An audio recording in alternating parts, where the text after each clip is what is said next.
Depuis un certain temps maintenant et face à une demande croissante, je conseille sur les excursions à la journée pour découvrir les merveilles de l'intérieur du pays, les richesses des régions qui sont autour de Porto.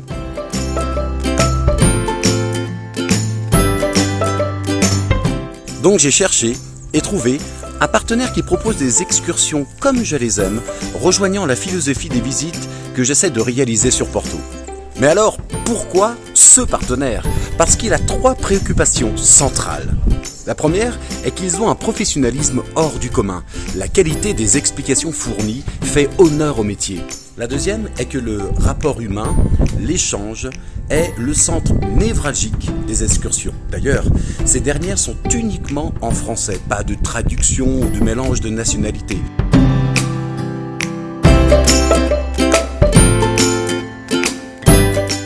La troisième est que les lieux visités sont hors sentiers battus par les circuits touristiques traditionnels. C'est essentiel pour comprendre la réalité quotidienne de ces régions.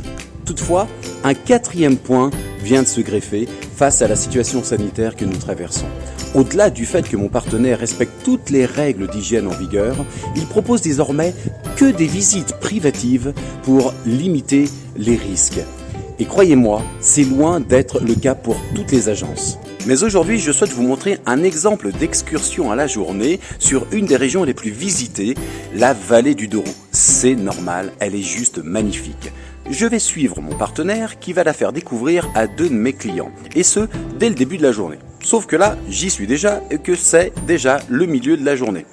Donc comment on fait? C'est pas très compliqué, on va faire un retour vers le passé. Comment ça se passe? On ferme les yeux.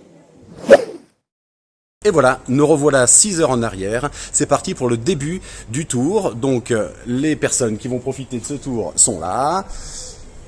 Mathieu et Virginie avec le guide Pascal. Voilà.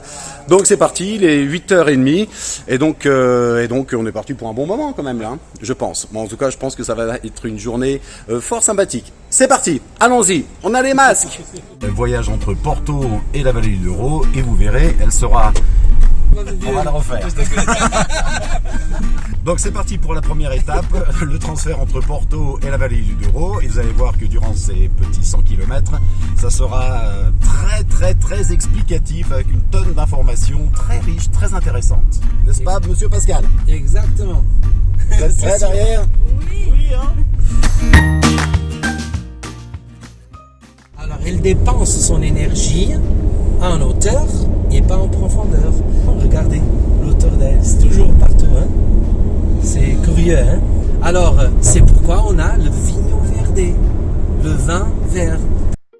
Là, comment est-ce que tout ça a commencé? Ça fait plus que de 1000 ans que les gens ils font déjà le vin. Comme vous savez, au Portugal, on ne mange pas très bien, n'est-ce pas? Ni trop. Mais il faut que tu manges, il faut que tu manges. Quand on arrive à la vallée du Douro, on arrive à 46. Comme ça, pour le faire solide. Car c'était l'ancien nom pour les sabots. L'Institut de vin de Porto, absolument dominant. Et les règles sont très strictes. Schiste. Schiste du Douro. Trás-os-Montes. Ah voilà. Non, pas de vin pour Mathieu. Alors, on y va. São Leonardo. Très bien. De Galafura. Ah voilà.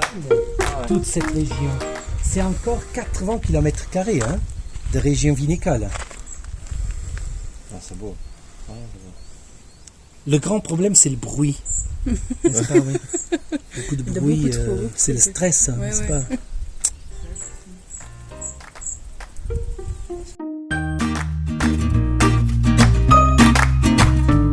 Vous me permettez de...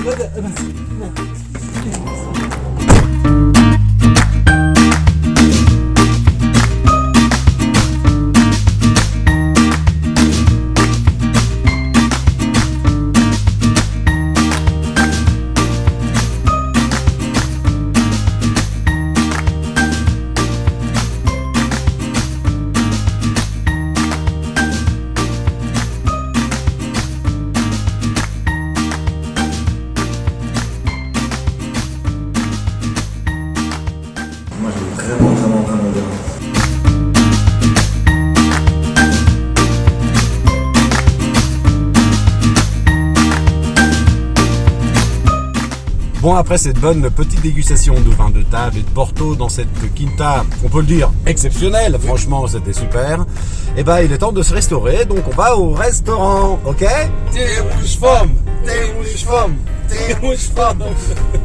Ça serait un bon lieu pour manger, oui. Dans un lieu comme ça, très luxueux, joli. Et c'est précisément là qu'on ne va pas. Cuisine régionale.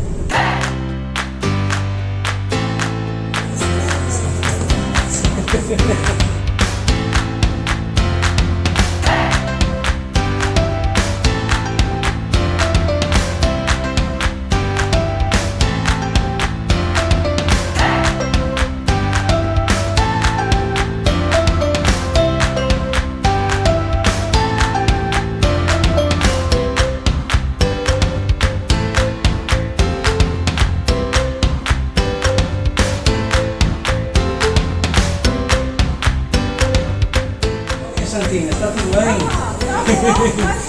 Mais um dia.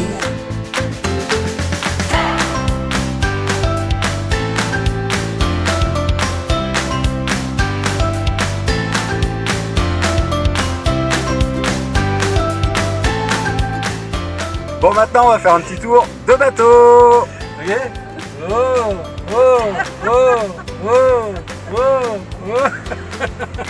C'est pas gagné, hein.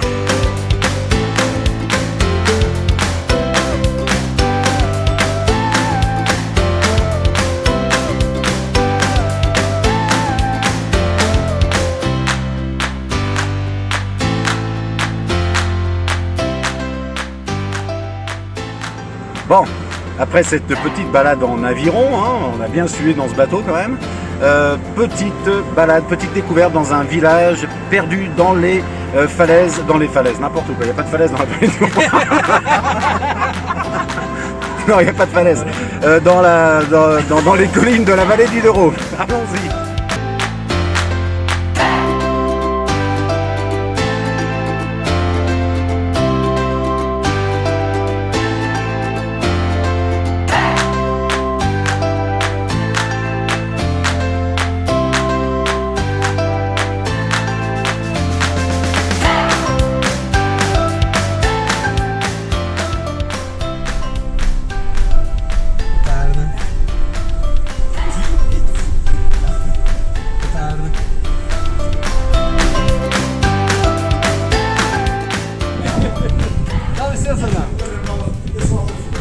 Posso entrar? Mas olha, todas as vidas interessam. Ok? Português.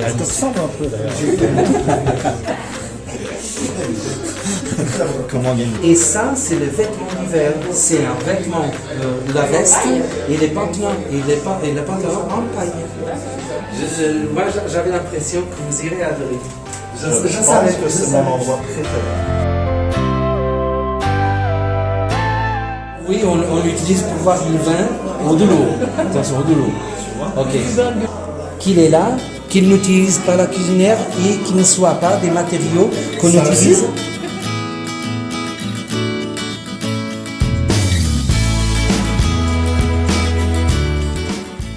Et nous sommes venus de France, et à l'époque, mon papy, c'était les deux seuls petits-fils qu'il avait, moi et mon frère. Alors on c'est bien, papy, super, continuez. Je rigolais, bien sûr. Derrière nous. Moi, je ne peux pas, malheureusement, mais... Et voilà, vous êtes surpris, hein? Vous n'avez jamais vu quelque chose comme ça. Nous avons le mouscatel fait maison, chèvre et vache, et après il est curé avec paprika, le doux de fraises et citron, et sans piquant, il y a un vin, et après fini.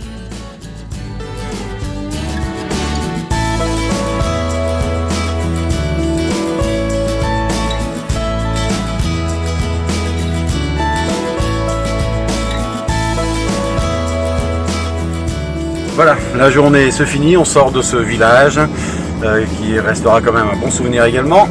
La journée se finit. La dernière question pour vous.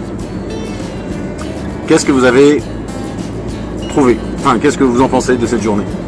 C'était très bien organisé. Très bien organisé, mais surtout, on a vu des choses qu'on ne verrait pas, je pense, par nous-mêmes et par d'autres guides touristiques, entre guillemets. On est sorti des sentiers battus. Authentique. Des choses, voilà, c'est ça, c'est bon. C'est authentique, un Portugal authentique et magnifique. Vraiment, vraiment. Bien. Merci. Il y a seulement une chose qu'il faut dire. Les guides, il est méchant. Non, toute la journée, gna. Ah oui, il parle beaucoup. Ah oui, alors arrêtez. Hein, c'est vrai, tout le reste, c'était merveilleux, je crois. Heureusement que j'étais là d'ailleurs. Mais normalement, j'y suis jamais, puisque c'est toujours les guides de mes partenaires. En tout cas, je vous dis à très bientôt. N'hésitez pas à demander cette excursion dans la vallée du Douro. Mais pas seulement, il y a également au-dessus de Porto, dans la région du Minho, par exemple. Mais également entre Coimbra et Aveiro, qui sont aussi de très très belles régions. Et toujours dans ce même modèle, essayer de sortir des sentiers battus par les guides touristiques traditionnels. Et on essaye de faire ça. C'est pas simple, mais bon, ça marche. Ça marche. Ça marche du tonnerre. Donc, à très bientôt. Ciao, ciao.